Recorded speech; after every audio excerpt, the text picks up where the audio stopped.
but come look at it, 'cause I'm gonna put a sign on it, stick it back on. How much? Huh? How much? Come look at That's it. like, that's almost.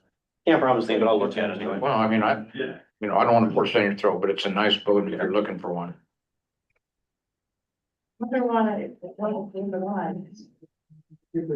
Here's Stephens here.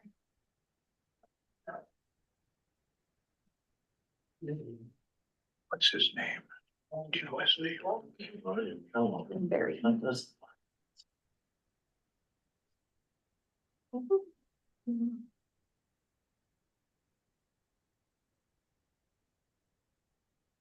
What a wreck. Call this regular session of the Red Oak City Council to order this Monday, August 4th, 2025, 5:30 p.m. here at the Red Oak Fire Station located at 1904 North Broadway. Just a reminder, this meeting is being recorded and will be available on our YouTube channel, as well as a link to our website. And invocation today by Pastor Kevin Berry with River of Life Church, in place of AJ, who is unable to be with us. Thank you for agreeing short notice. Absolutely. Please pray with me. Dear Heavenly Father, we gather today, this evening, for the city council meeting, and we invite you here. And by that, I mean, we always know that you are here, but we invite you to influence the proceedings here. We ask that we will be humble and open in our hearts so that we will hear your promptings and act on them. We ask for your wisdom and clarity. May your Holy Spirit guide our discussions and decisions, ensuring that we serve the best interests of Red Oak. Open our minds and hearts to new ideas and help us to work with integrity. In the mighty name of Jesus Christ, we pray. Amen. Amen. Thank you. Let's see, Adam, do you want to pledge? Pledge allegiance to the flag of the United States of America and to the republic for which it stands, one nation, under God, indivisible, with liberty and justice for all. Thank you.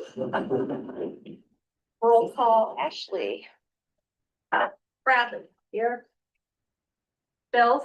Here. Randolph. Here. Lester. Here. Pete Green. Here. I'm just gonna add one little thing to the proclamations and special notices, for Larry Brandstedter's family. Other than that, I would take a motion for approval of the agenda. Move to approve. Okay. First, What was that again? I was gonna, What you're adding? I'm adding C to the proclamations, just to acknowledge the Brandstetter family. I'll second the agenda. So we got a first by Friedhoff, a second by Lester, roll call. Bill. Yes. Friedhoff. Yes. Lester. Yes. Hebrink. Yes. Bradley. Yes. All right, number 6, proclamations and special notices. Just a reminder that tomorrow night is National Night Out from 6 to 8 p.m. in Fountain Square. I believe we have a really good turnout. We're gonna have the Air Force there this year in place of our National Guard who is deployed. And it sounds like there'll be a number of other large pieces of equipment for the kids to get familiar with. A lot of our service agencies come out, and we just appreciate Amber Jennings and all the work she puts into it. Brad Baker for helping to start this event, and just invite the community out. Number B is special comments remembering Gordon Arnold.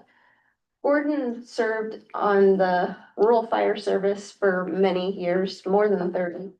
And I believe I just wanted to take a moment and recognize him because he served very selflessly and he hand penciled everything out every year. And he cared about what he was doing for that very deeply. And I know it was hard for him to step down last year. And I just would like to give a little bit of a moment of silence, I guess, for Arnold, or Gordon Arnold, if we could do that. If anybody has anything to say, feel free.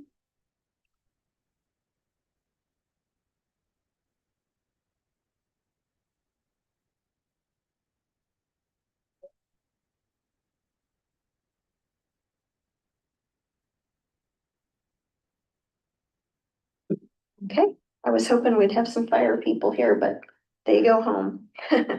Number C, I just wanted to acknowledge Larry Brandstetter and family, friends, former students at the loss of Faye Brandstetter this past weekend. I've only had 8 years to get to know her, and I can only imagine her spunk back when she was teaching, because she truly loved teaching. It was very clear. And the adoration that her and Larry showed each other is something that we should all appreciate and see modeled more and more in today's world. So that's the things I had. Number 7 is public comment, and this is a 3-minute limit, Stan. You can come forward, and then I'll have you state your name and your address. And then Ashley has a 30-second card, so she'll give you the 30-second card when you have 30 seconds left after your 2.5 minutes. Anything or no? Just. You may. Not tonight. All right, go ahead. All right, I'm here on behalf of the owner of 100 West Market Street. He bought the property several years ago. It has transferred 4 times in the last 29 years. And it has been discovered that the east part of the property is actually sitting on a setback and right of way and part of a street that's never been improved. So I'm trying to see if there's a possible way to at least maybe sell off the area that is currently has a building sitting on it and is fenced in and that is part of the right of way. I mean, Red Oak's my hometown. I've been here forever, except for 10 years. I've never set a foot or a tire on that area of Red Oak in my life. And I've been around the town a bunch of times. And so that's what we're endeavoring to do. We have somebody that wants to buy the property, but since that has come about, instead of sweeping it under the carpet like everybody else has done in the past, we're trying to make it right. So I'm not sure if something the city can do to make that right. I've called and spoken to, I think, everybody here, and you're all been gracious to speak to me and call me back. I sent you a little email, which is probably kind of different, but it just kind of shows what we're trying to achieve. And instead of just, scooting on down the road like we've done in the past, I want to kind of try to make it right. I think of Faye Wookie. Anybody remembers Faye Wookie? She's told a story about her and her husband, Adrian, removing stones from their field for when the pioneers came through with covered wagons. This isn't quite as far back as that, but this is 29 years ago.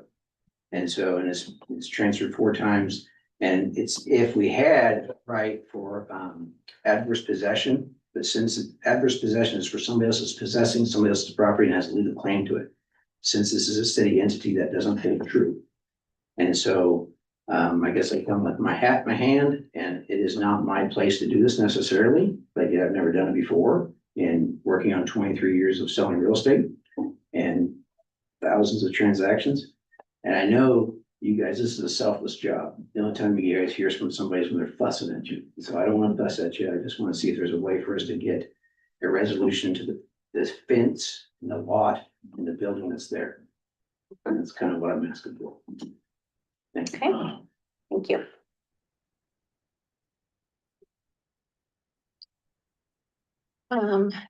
We want to discuss that further. Lisa's on the line, and she included information in our packet. We did discuss this last time. If not, we will move on. Okay. All right, number 8 is department reports. And we didn't really, I don't think we had any. There's none on here. Yeah. I didn't see any. So number 9 is consent agenda. This includes the approval of the minutes from the city council meeting on July 21st of 25. B is receipt of minutes from the Historic Preservation Commission from 6/16/25, Planning and Zoning Commission from 7/21/25, and the Library Board from 7/14/25. The liquor license for the Red Oak, Iowa Erie number 2715 Fraternal Order of Eagles. And D, August 4th, 2025 claims.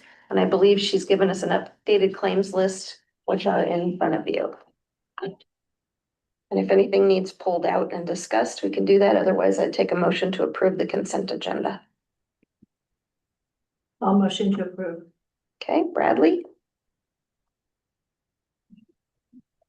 Second. and Freda. Roll call. Freda, Yes. Lester, Yes. Hebrink, Yes. Bradley? Yes. Bill? Yes. Number 10, this is Oakwood Avenue Water Main Replacement. We are going to be holding a public hearing. So I would call the public hearing to order, public hearing, open at 5:39. Did we have any public comments regarding the water main replacement project? None at City Hall. Nothing at City Hall, anything online? No. Okay. So with that, I would close the public hearing at 5:40. And then I would take a motion to approve resolution 2025-90, approving the plan specifications and form of contract.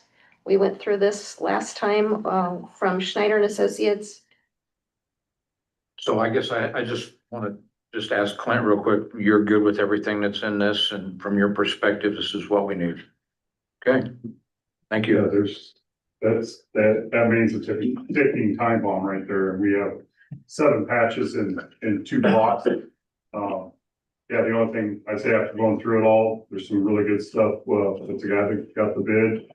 He's actually worked on with Snyder on 2 projects prior to us. So Snyder gets to work with him on 2 straight projects, doing the exact same thing right before he gets to us, so. You know, if there's any things we need to tweak or whatever, they're gonna see it along the way, and we'll really have a good rapport with them on the way, so I think it's good. Okay, very good. This is a project that was on our ARPA list, if you recall, from 2022. So it is a project that we'd kind of planned that we needed to do. So I would take a motion to approve resolution 2025-90. So move. Bills, I'll second. Heat Brink. Any discussion? Roll call. Lester? Yes. Hebrink? Yes. Bradley? Yes. Bill? Yes. Yes. And then, D is review the construction bids. I was impressed to see we had 5 bids. And Schneider and Associates did recommend the lowest bid, which is by, I don't have it right here. There we go. It's Wright Sewer and Water LLC out of Glenwood. So we had bids from Glenwood, Clarinda, Oakland, Lincoln, and Council Bluffs. And this bid is $140,793.24, where the estimate by Schneider and Associates was $166,900 basically. So quite lower than what the original bid was. Engineer's estimate. I'm sorry, engineer's estimate. Thank you for clarifying. Any discussion regarding that? And if there's no discussion, I would take a motion to approve resolution 2025-91, making the award of the contract to Wright Sewer and Water LLC out of Glenwood. I'll make that motion. Okay, Lester, Okay. Bradley. Roll call. Hebrink? Yes.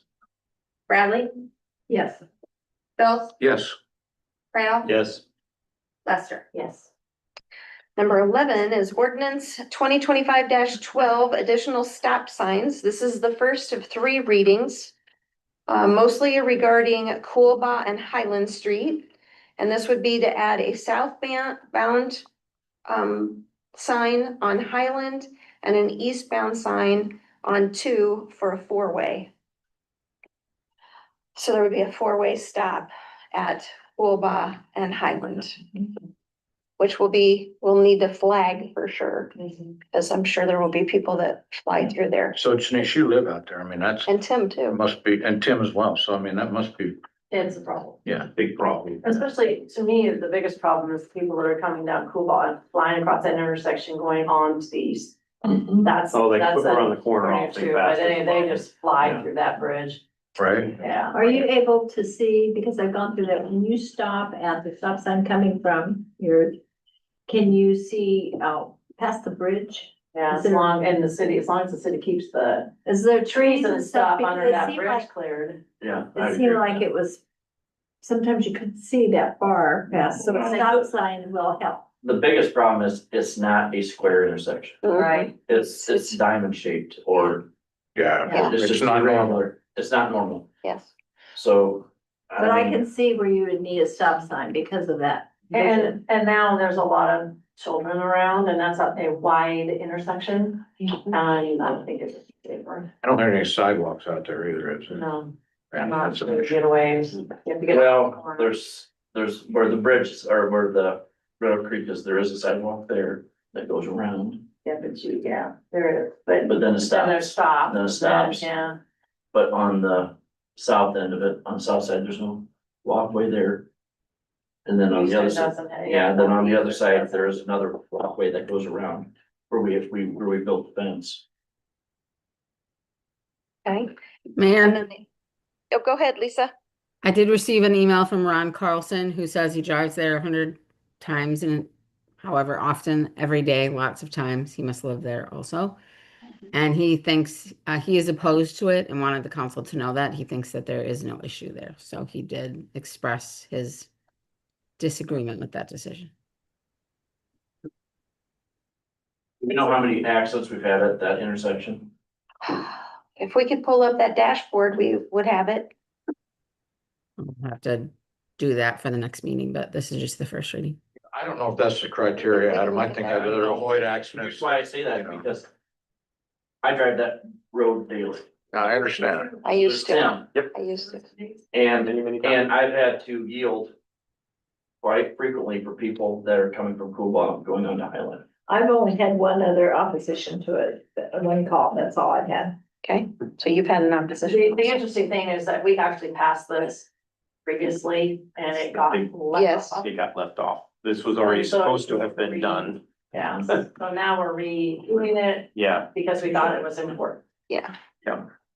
Okay, and then the other one is on Miller and Reed Streets. This is adding a southbound sign on Miller towards Reed. I'm surprised there isn't one there now. Yeah. Came up because we had a complaint about vision and people's ability to see it. So the staff was out there and we discussed it and decided since we were doing the stop sign ordinance that we would bring that forward. It does seem odd to not have it there. Well, doesn't come, isn't that like a T intersection anyway? It is. There Please- should be a stop sign. Should be a stop. I thought there was. Yeah, there should be one there. There's not one reading you did one there. I asked about the stop light that's gonna be at 34 and 48, just in case we needed that, since it's gonna be different than it was. Did you find anything out regarding that, Lisa? No, we don't have that on the agenda anyway, so. Yeah, okay. I just thought we'd point it out in case we needed to include it. All right, so I need a motion to approve the first reading. I move to approve the first reading. Right off I'll second. and Lester. Any further discussion? Roll call. Bradley, Yes. Bill, Yes. right off, Yes. Lester, Yes. Hebring. Yes.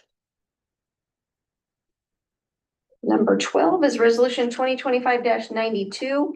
This is an application for the Rural Innovation Housing Grant as a result of the design workshop that I attended in July at Ames.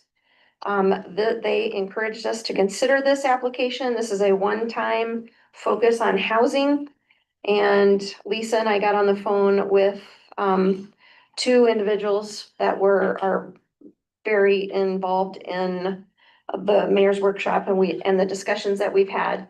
And basically, we discussed the idea of working with the students where they would have a studio and they could help us put together an inventory of dangerous and dilapidated nuisance properties throughout town. That actually goes towards our strategic plan for housing as well. It's a $50,000 grant. We do have to come up with a $25,000 match, which we would do out of storm sewer. Sorry, Clint.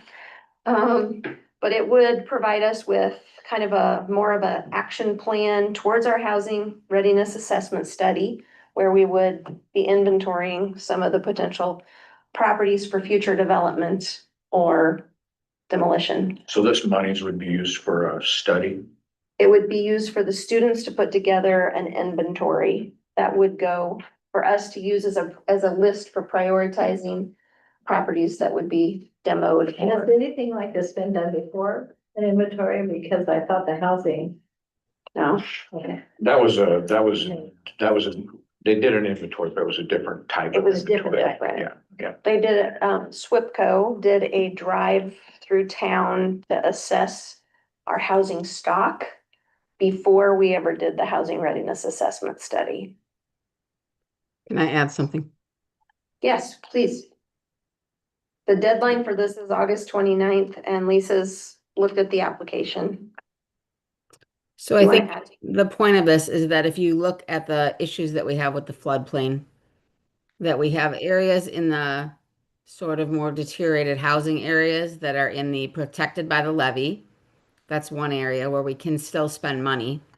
And then we have a lot of houses that are in the floodplain area where we only have the ability to approve a building permit unless you update the property to be flood compliant at under 50% of the value.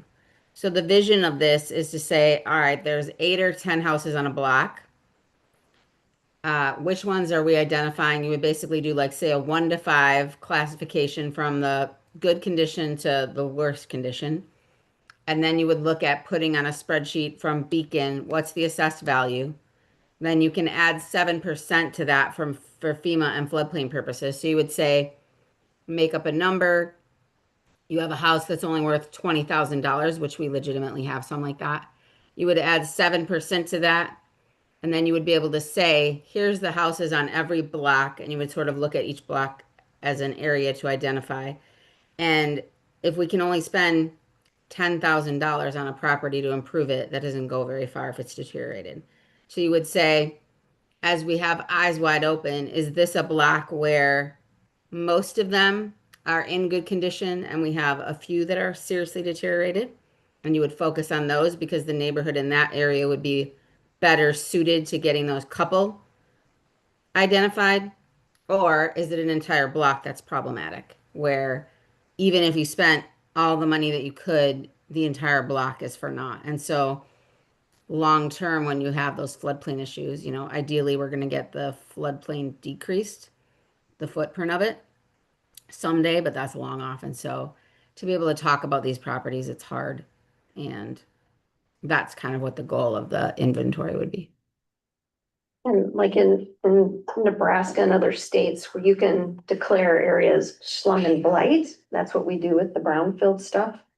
And so this is an opportunity for us to let the students would actually formulate a team that this would be their entire class through the spring semester. And then they could come here in the summer and actually spend their time here. We could put them up, they could be here and actually put all of the work into the assessment.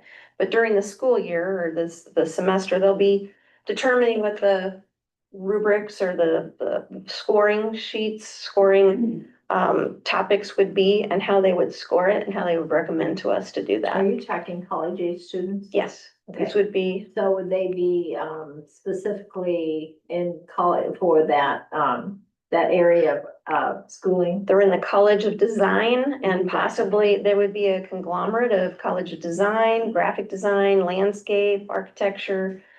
So it could be a mixture of students from all of those.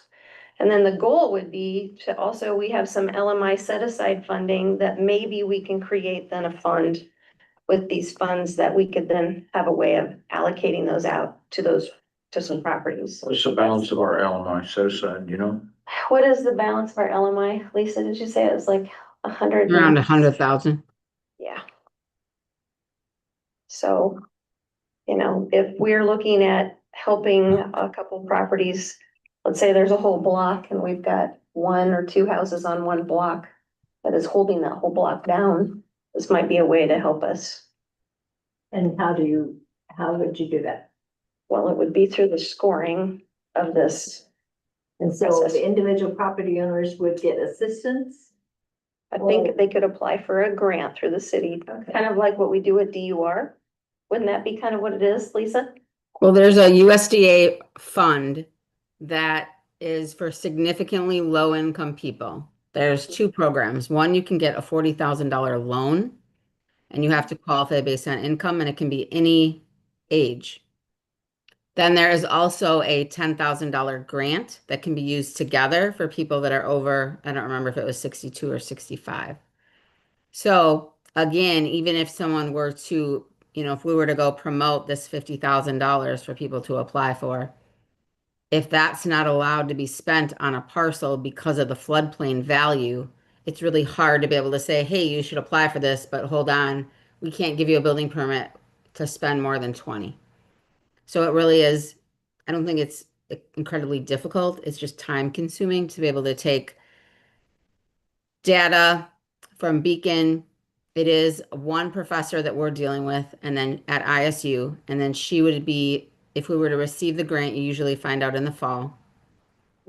And then she would put together, the goal would be a class that would be taught by a professor, unclear of which one, but something in an appropriate field, like you asked. And then they would do the winter semester from January to April or May. And then the intent would be for a couple of students to come here on a summer intern to finish up the work.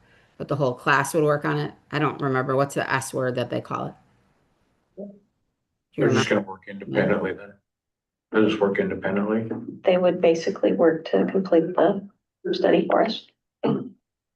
It would count as credit, and we'd probably have, as a part of the budget, some sort of stipend compensation for that. So it's a way of kind of inventorying those properties that we need to I like the idea. You look for a and motion? then you can then we can overlay those properties with the floodplain map, and you can actually look at that stuff. They would be doing all of that work.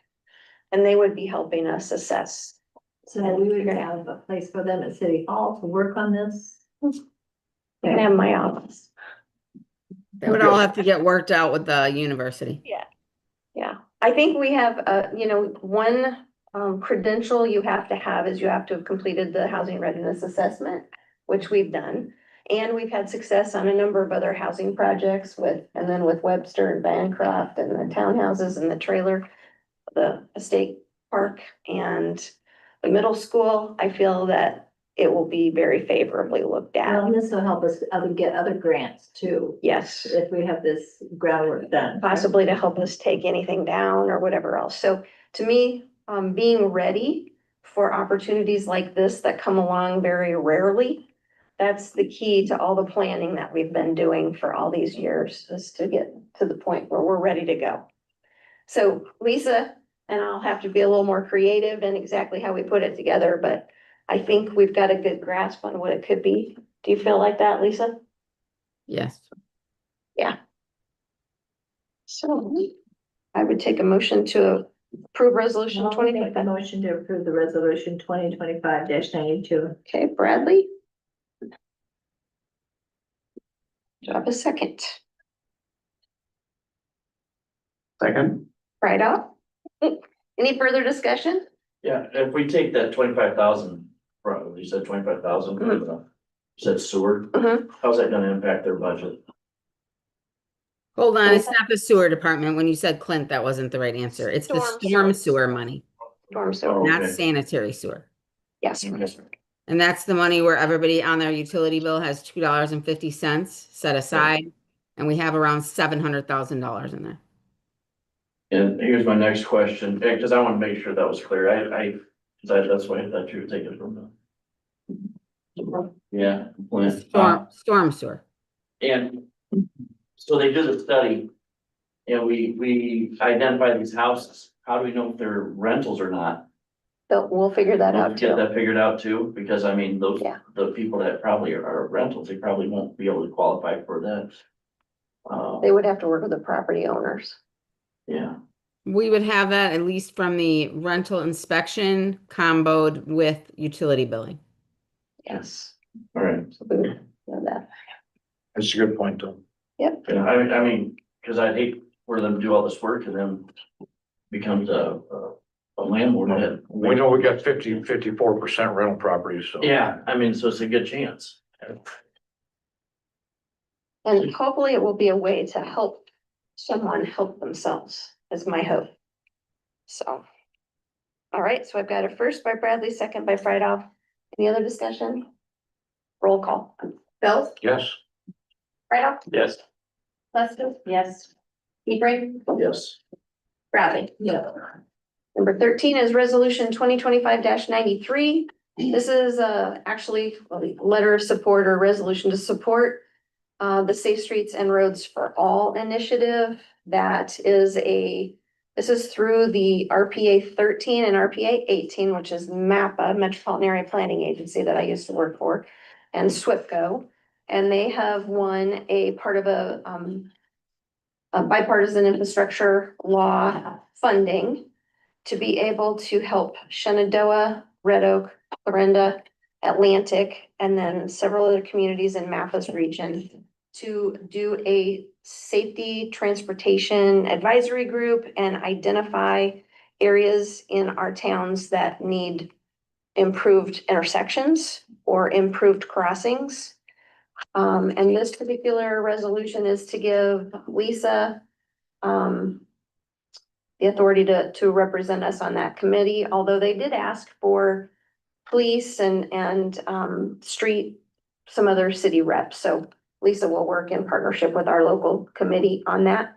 They did create a dashboard that is very cool to be able to go out to, and you can see where all of the crashes in our town have been over the years. And you can look at what type of crash, whether they were a fatality. We, by the way, are the only one of the 7 communities that had 3 fatalities, one a year, 22, 23, 24, and no one else had any fatalities. So the goal is to improve fatalities and to make it 0 fatalities. That's the goal. Anything you want to add, Lisa? No, you're good. I want to beat this horse one more time. Okay. So I don't think we really need to do, much of a study. I think our first focus should be getting some type of pedestrian crossing across Highway 34. We're putting in how many new units up there? 70 in the trailer park. There's gonna be children there. We're putting in how many new townhomes? There's gonna be children in there. There's children that already live there. There's no way to get it over to school. There's no way to get to the parks. That should be our focus, in my humble opinion. So as a part of the mayor's design workshop, we talked about this. And it would be our expense to do it, to go under, which we couldn't do because we're in a flood area there. It would have to be an overbridge. So it would So be, there's a caveat to that. They say you can't go under because it's a flood area, but how many days of the year is it gonna be flooded? It may not be open there and accessible 365 days a year, but if it's open 360. So the buses currently go to the trailer park right now Mhm. to pick up kids, so and eventually they'll probably go to, Woodland townhomes. Hills also, and the townhomes, I'm assuming. But kids do more than go to school. No, they don't do in, they don't do in and out. There's no more in No. town busing. They do not go to the No trailer. more park. drop off. No, they don't do that. busing. They have a stop at the church. This came up during our discussion.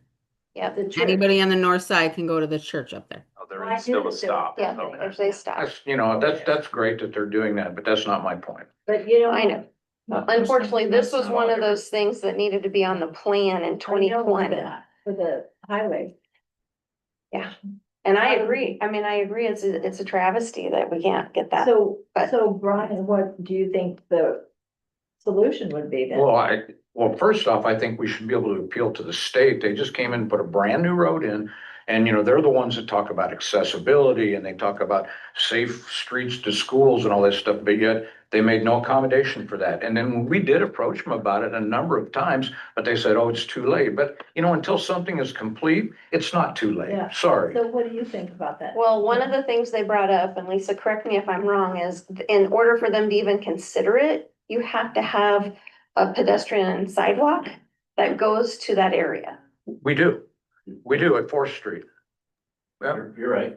At 4th Street? yes, we do. There's nothing on the other side of the road. It's, Across the highway? No, to the highway. yeah, but it To doesn't. the go highway. You have to have both sides.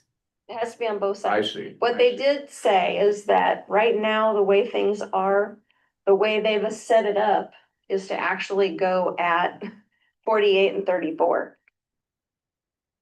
But that's Which not. I agree, it's not ideal at all, and not many people would do that. There's gonna be kids riding their bikes across there, there'll be kids walking across there. My topic agree with you, but I just wondered what our options were if we had to dig into it further to see. They won't even let us regulate the speed limit on that. I think that we should be able to slow it down through our community, but they won't even let us change that. They won't even let us I put a mean, 50 flash. miles an hour seems way too fast when you got Flashing kids light. running across the highway. Yeah, they won't. It's their road. Won't let us touch it. So unfortunately, that's a little bit of a different thing here, but Well, I you know, I'm understand. just saying, when you talk about the safe streets and safe I know. walking, it's, you know, to me, it's, I don't know if we're looking at it right. So you're saying that the city would have to do it if we wanted to do it at all, or would the highway permit it? I don't know if they can even, I don't even know if we can do anything. Permit it, that's what I'm asking. Yeah.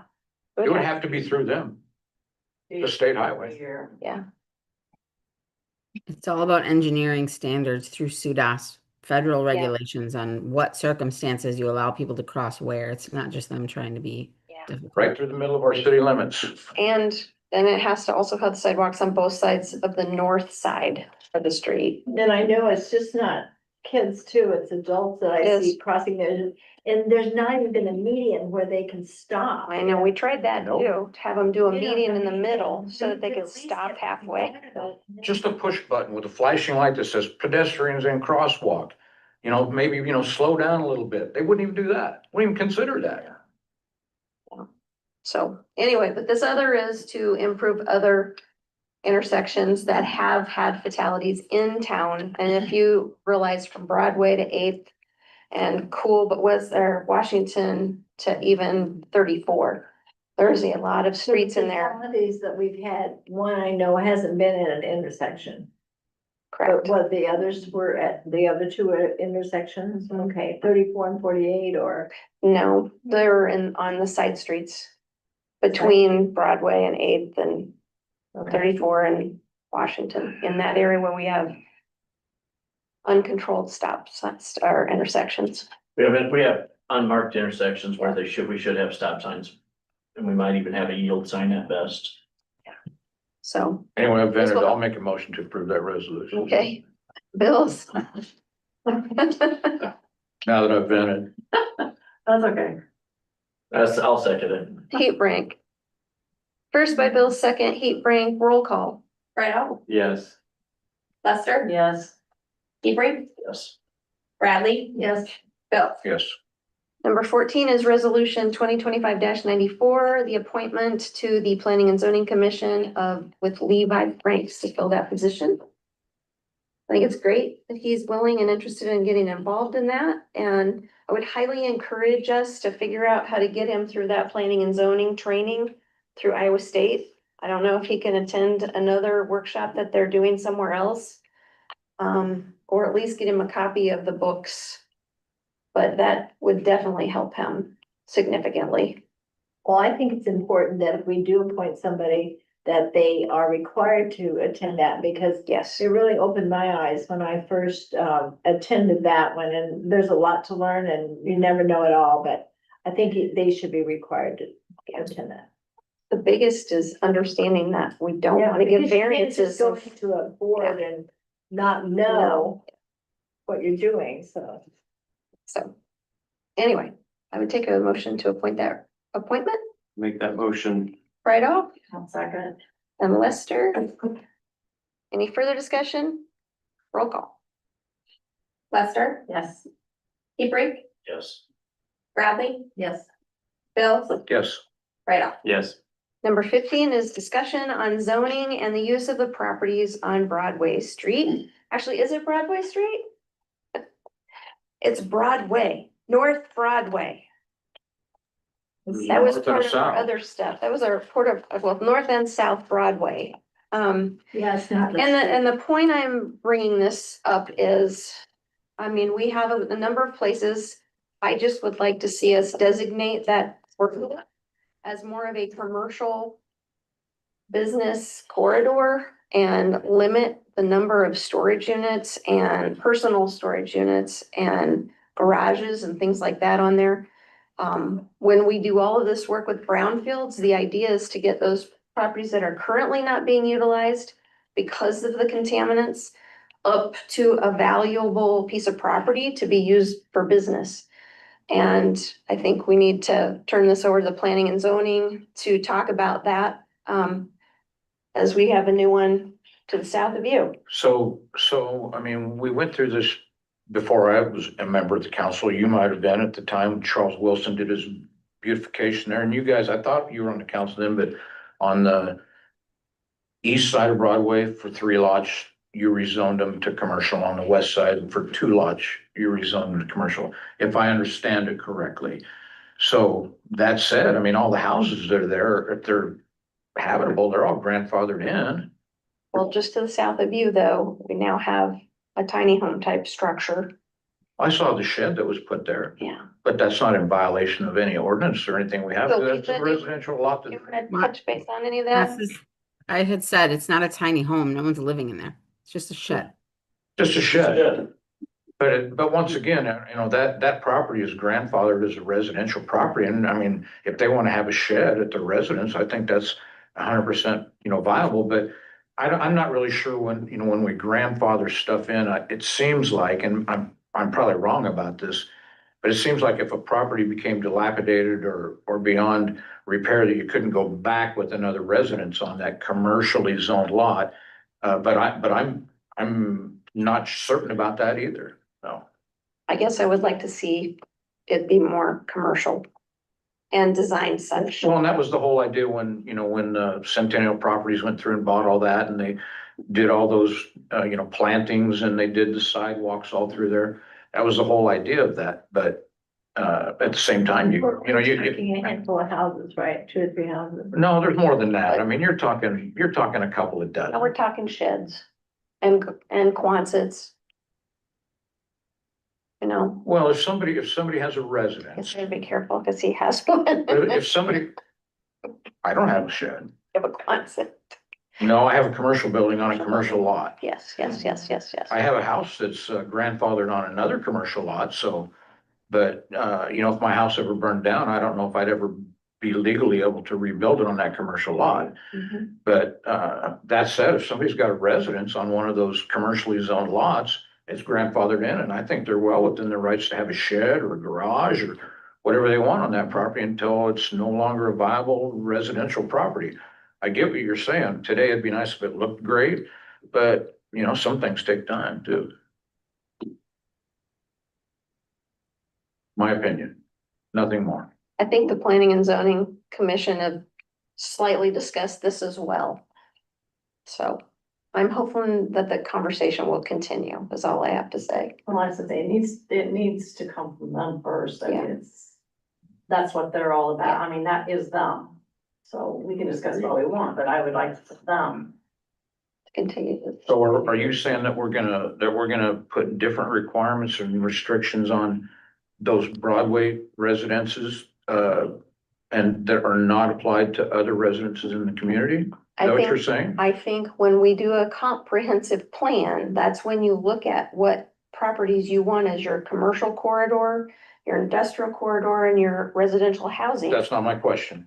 Okay, what do you ask? I ask you if you're gonna have different requirements for those residential properties than you are for other residential properties in the community, just because they're on Broadway. It can't, I don't know if it can be that. Lisa, you're the expert on all this stuff. You have to be very careful. Yeah. Can't hold different standards. If you were gonna create some separate residential zone, That means no one in town can have a portable shed. If you say that they can't do it on Broadway.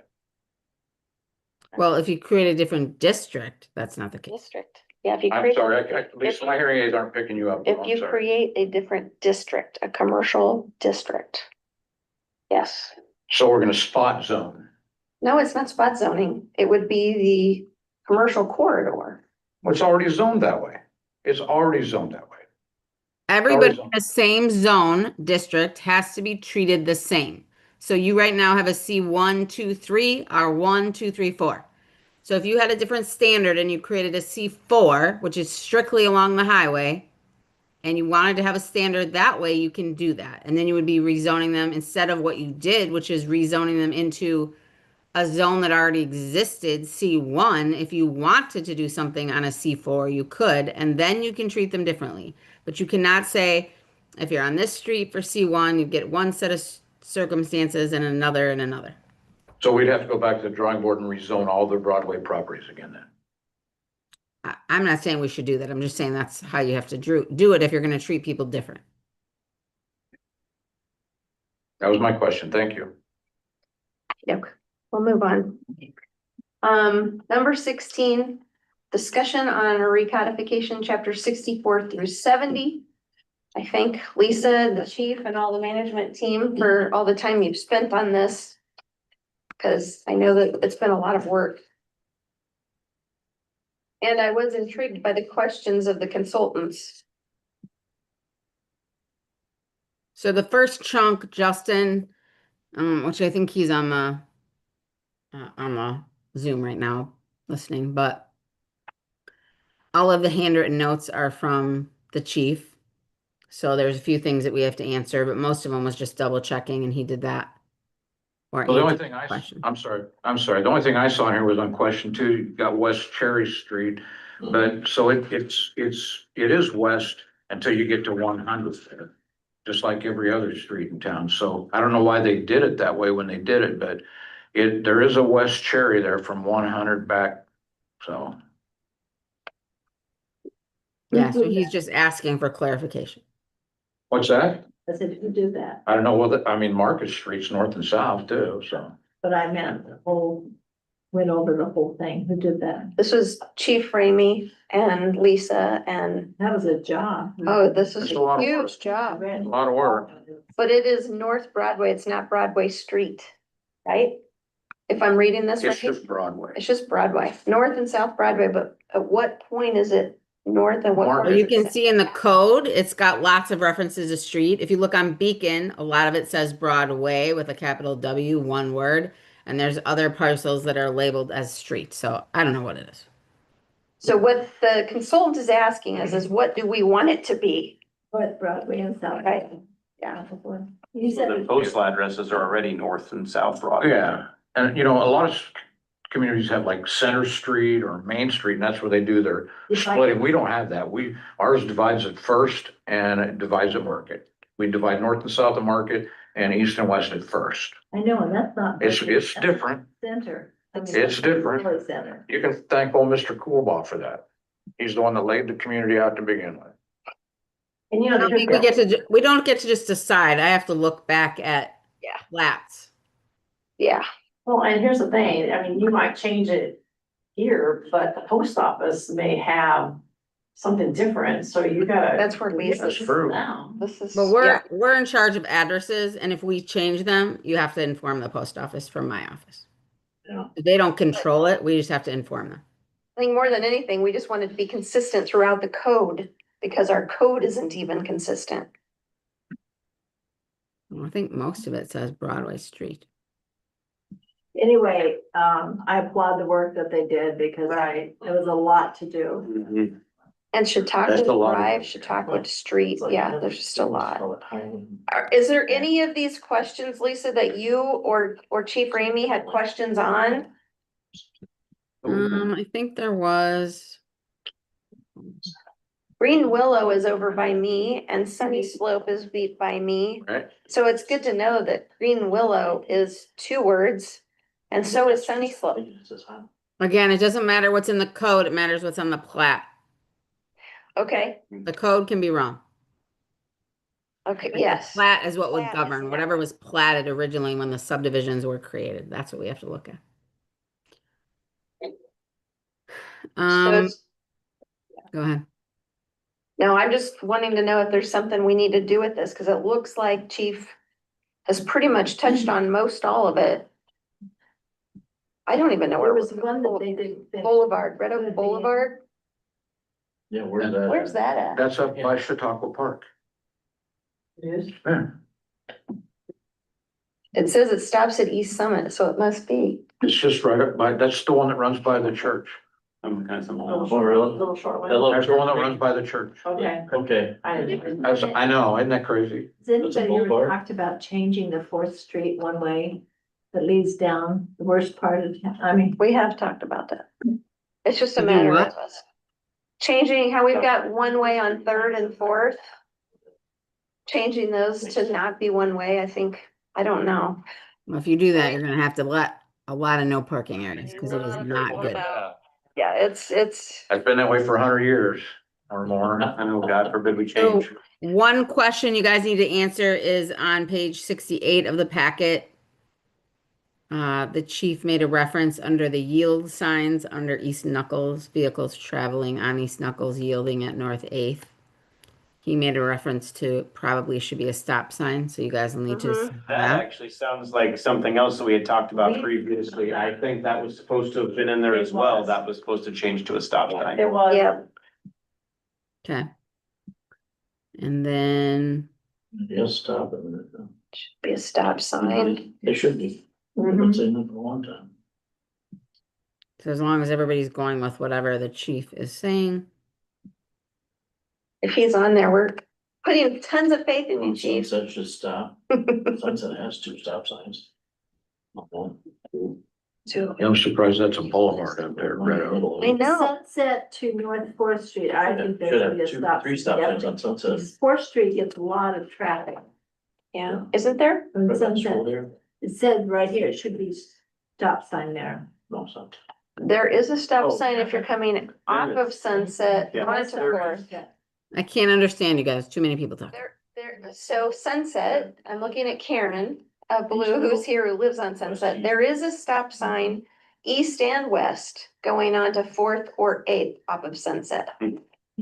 Yes, Yep.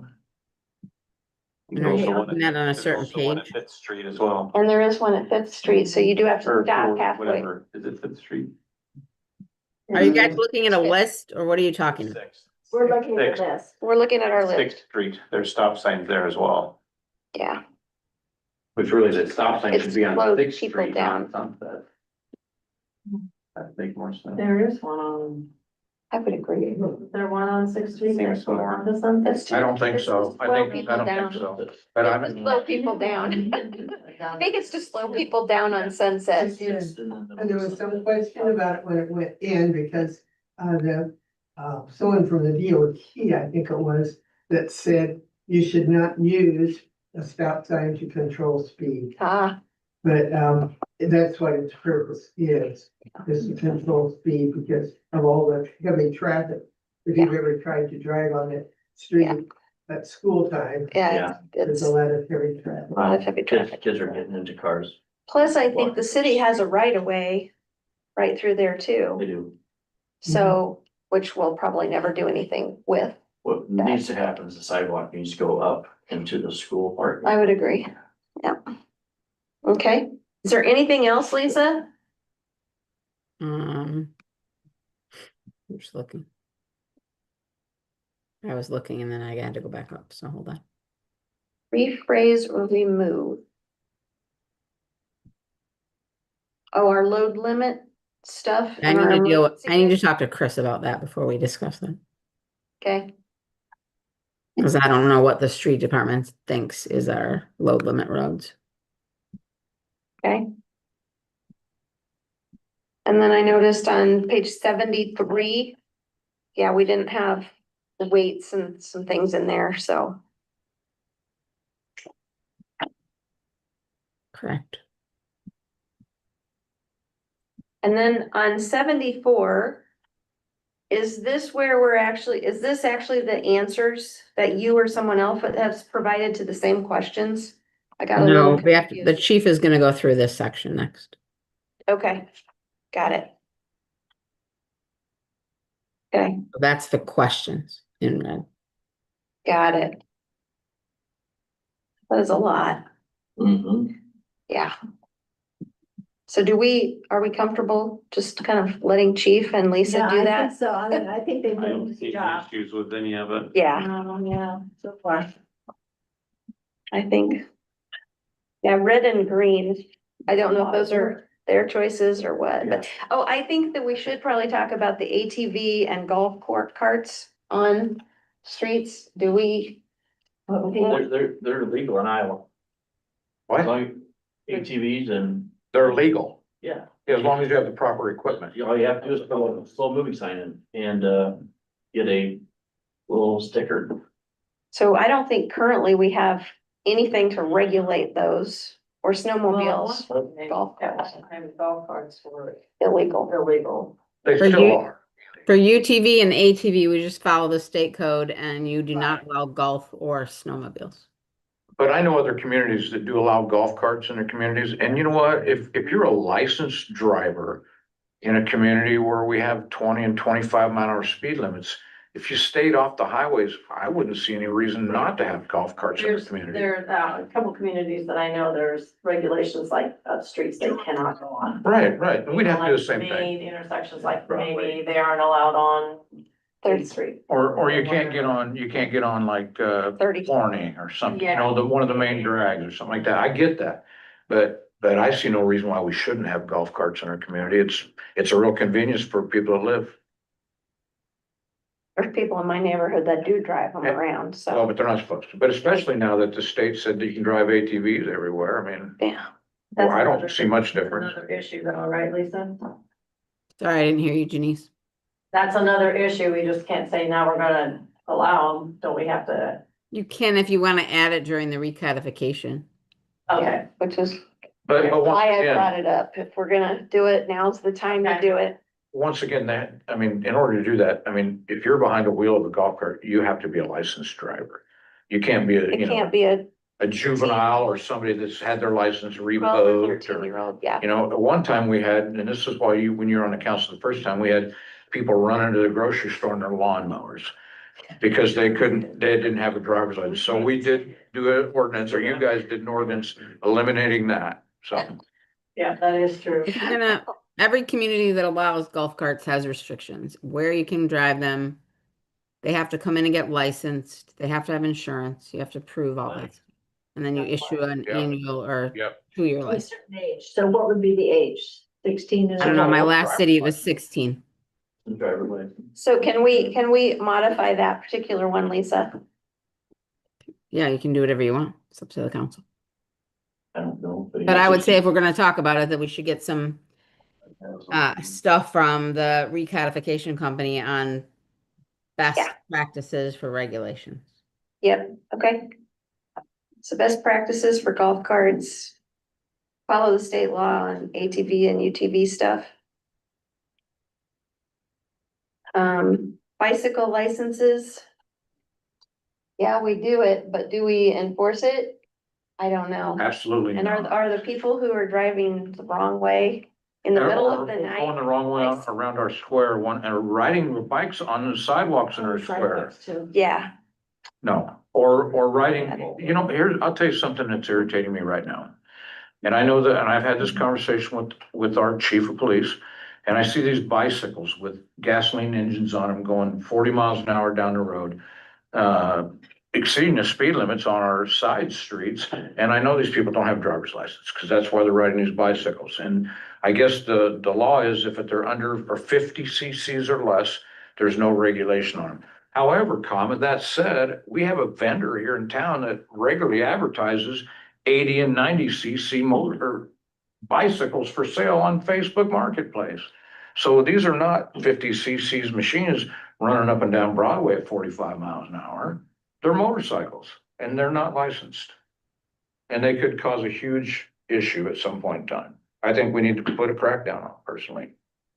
And I don't want to be the Grinch, but at the same time, you know, everybody's got rules they have to follow. And if you're going to be driving a motorized vehicle that's able to exceed the speed limit, you need to be a licensed driver. You can even lump e-bikes in there too. I was gonna say e-bikes are new from when. Once again, if they'll exceed the speed limit, I think you need to be a licensed If you're driver. pedaling, you're not. Yeah, Yeah. If you're gonna pedal, you can go pretty quick on it. so I would say that our bicycle section also needs to be updated, Lisa, because of e-bikes and like what he's talking about. I'll ask the codification company for examples. Okay, I think that's it. Is there anything else, anybody? Nope, not for me. All right. Okay, how many chapters are there? Are we gonna be able to get 80 or something? it? I just wanna get it done. All right, so number 17 is the upcoming city council meeting. Well, our next regular meeting is August 18th. And then the following one will be Tuesday, September 2nd, because of the Labor Day holiday. And also on the 18th, it sounds like our auditors will be coming. Will they be giving us an update or, No, they're gonna be Yeah. done and they're gonna be presenting you the audit. okay. Got it. Good. All right, number 18, reports and comments, city administrator, nuisance abatement invoice updates. As you know, we are being aggressive on nuisance and trying to get with our new door tag hanger system. We sent out our first round of invoices, and as you know, we added that $75 administrative fee. And then we have our originally approved rates of what we charge people. And we had discussed that we want to make sure it's not attractive to have the city manual on. So for 1 hour, we have a minimum of $150 in labor, which it's always at least 2 people. And then we have a $95 per hour for the mower, $50 for a trimmer. And then with the $75, I just want the council to know that even on the simplest of yards for an hour, it's $390. We had one that was on 8th Street that looked like a hayfield. That one was $1,100 for trying to get it mowed. That was a number of times. And so I think the word will get out that people would be well advised to hire private haulers. And we're working on it now. Obviously, a lot of them are, there just isn't anybody. There's abandoned properties that we have to go on another avenue, but I'm just letting you know that we sent out 6 invoices and we'll be sending out another 6. Wow, okay, good deal. How about utility billing updates? Just a couple, we're working on it. We have a lot more aggressive timeline now. I think I've expressed enough to the council in the past that there was a long lag between when a bill went out, when it was due, and then when we started sending disconnect notices. And so just in case people get asked, you change the due date to the 15th. We apply penalties on the 16th or the 17th, which is just that 10% charge, which is in the code. And it's just a click of a button that then says you actually owe it because you did not pay by the morning of the 16th. And then we this month did on the 18th that the disconnect notices went out for 10-day notices. And then we had the last day to pay on that 10-day notice on the 28th, and people were disconnected on the 29th. So I think that as we move along, people will get in the habit of understanding that if you let it go to the 29th, it's not an exact day of every month. We have to look at how weekends fall, holidays, things like that. This coming month, I think it'll be on the 2nd of the next month of September that we disconnect people. It's indicated on the bill what that date will be. And so just letting, it is a shock to people's system who regularly paid late before. So. Yeah, and how many disconnects did you send out, or do you know? We sent out 400, which about 120 of that was for a landlord, so that would be a duplicate property. So Got probably it. somewhere around 280 to 300 were actual parcels. Wow. And of that, how many actually get shut off? We probably shut off about 25 people. And the next step is going to be, we have 60 remaining properties that we cannot shut off that we know of. And so they will be getting a letter in the near future that says you have to either repair your shut off or we will come and do it. Yeah. And you'll get. So that's 1% of our residences, basically. And that's all old shared lines. Needs to be done. It has to be done, yeah. All right, Should be done. good deal. It has to be. That's good. I just don't think the public understand the timeline of what we have to do and why we had to shorten that 5 days and how big of an impact that makes for us. Because like she said, there were people getting by without paying for 3 months before we were finally shutting them off. And so now we can get that all done in a month. So. Okay, demolition of house update. See Justin's here too. Do we get them all 5 down? Down, everything is done, besides one tree full. Trees full of bees. Ugh, They look nice. I drove past them. Yeah, I need to look by it. Did a I nice haven't job. driven by. I need to go do that. Yeah, they look good. It's Right. nice to see those empty lots. No. And we just Do we gotta have get any value. inquiries on buying them?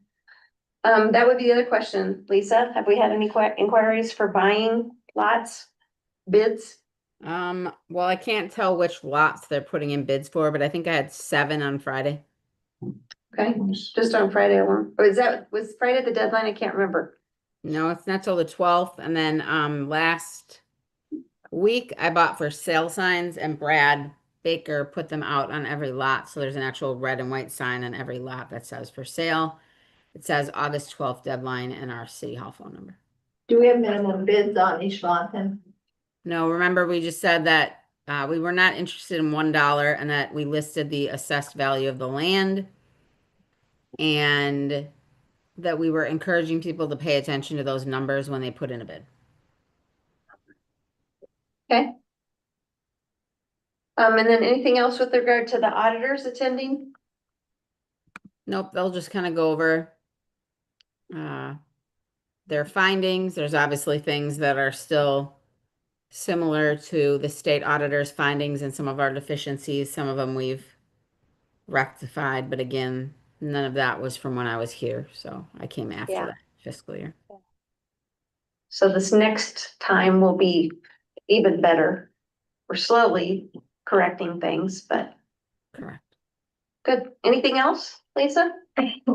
No, that'll be all. Okay. The only thing I wanted to acknowledge was I just wanted to thank the Heartland Region 7 team for the nice presentation award they had for us with regard to the $500,000 EPA grant for brownfields assessments. That will be something that will impact the community a great deal over the next 3 to 5 years. And we wrote in there kind of ideas for 2 of the lots that to us to me at the time were the most important ones to look at doing something with. And obviously I put an animal rescue and shelter on one of them, on half of it, with housing on the other half. So we'll see where that ends up, but I think that's one of the reasons they liked it. This was a highly competitive grant. Usually a first-time applicant never gets this award, and they only awarded this to 148 communities in the whole country. So it took 3 years of prep, and me attending national conference and all of that to put that together. But I look forward to the outcome of what it will be. It will definitely be a benefit for our community moving forward. Also, one thing I don't have on here is just, I'm looking forward to having the Kmart building filled again. It sounds like that's gonna happen quickly, which is surprising that it can happen that quickly. Sounds like they might be having a hiring event in September with grand opening in November or December. So, And I'm familiar with them and they're a great retailer. Yeah. They'll carry clothing. What's that? They carry clothing. clothing. They're They- a great retailer. Yep. Yes. Well, I think as a region, that will really help us. It will help. Just bring people to town and any big franchise like that's. Can't hurt a thing. Now that said, I know I'm gonna sound greedy here, but that's in the county. Are we gonna be able to collect Sales lost on that? tax. We collect lost on that, right, Lisa? We don't collect loss on it. The calculation of how loss is distributed is based on countywide sales tax. Yeah, Okay, very good. so. Okay.